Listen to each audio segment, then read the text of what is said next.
Hai, assalamualaikum warahmatullahi wabarakatuh. Salam, berjumpa kembali dengan saya auditorial suara neoplosan yang suara yang terangkum dari berbagai sudut pandang dan bidang serta kebijakan-kebijakan kondisi di lapangan. Jadi ini ada satu hal yang menarik ketika demo-demo ya, aksi gerakan massa menyuarakan aspirasinya yang sudah mulai tidak terbentuk. Satu ingin saya komentari ya di kesempatan kali ini mengenai ojol. Ini sebenarnya saya juga seringkali berbicara, bahkan berdialog dengan para ojol gitu.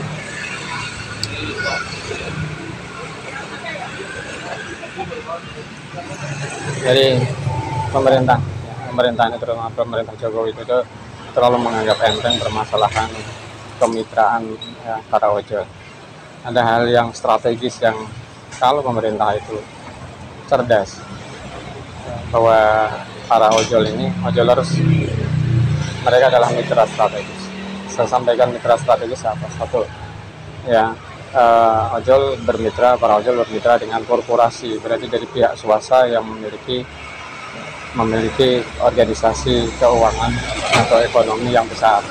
Itu yang pertama. Yang kedua yang strategis lagi, ojol ini bermitra dengan pemerintah. Kenapa saya katakan bahwa ojol bermitra dengan pemerintah? Karena ini berhubungan dengan beberapa kementerian. Kementerian Ketenagakerjaan menyangkut ketenagakerjaan, kedua Kementerian Perindustrian menyangkut permasalahan industri otomotif yang digunakan untuk mereka menarik baik itu mobil maupun motor, dan kemudian Kementerian Keuangan dan Perbankan karena berhubungan dengan cash flow ya, keuangan pendapatan masyarakat. Ini untuk perputaran uangnya besar. Namun selama ini memang ojol itu termasuk adalah not safety worker atau pekerja yang tidak terlindungi. Nah, ini pekerja yang tidak terlindungi. Nah, ini seharusnya ada satu lembaga sebagai penengah. Ya, sebagai penengah ketika permasalahan antara korporasi dalam hal ini Gojek, Grab, Maxim atau startup itu bermitra dengan masyarakat. Kemudian pemerintah menyediakan kebijakannya.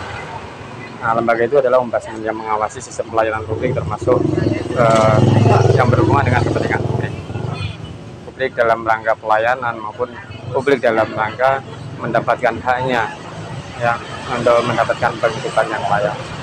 Nah, ini berarti di sini kalau publik belum paham kenapa kita memberikan masukan, ini sebenarnya sudah jauh-jauh mengingatkan bahwa perjanjian tripartit antara korporasi dalam hal ini e-commerce, transportasi atau startup baik Grab, Maxim maupun Gojek dan yang lainnya itu ada satu korporasi besar.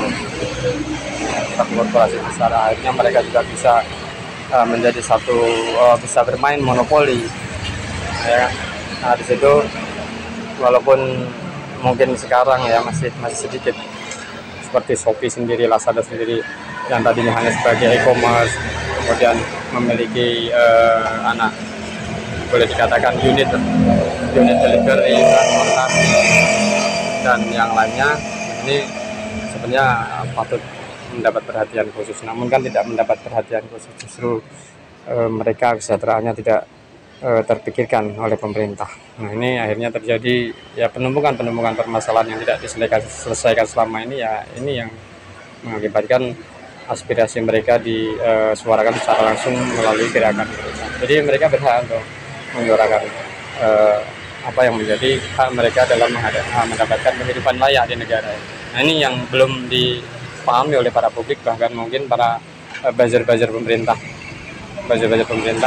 yang berusaha untuk menutupi bahkan mendiskreditkan kita ya, selalu memberikan masukan baik tapi tidak pernah diindahkan peringatan-peringatan.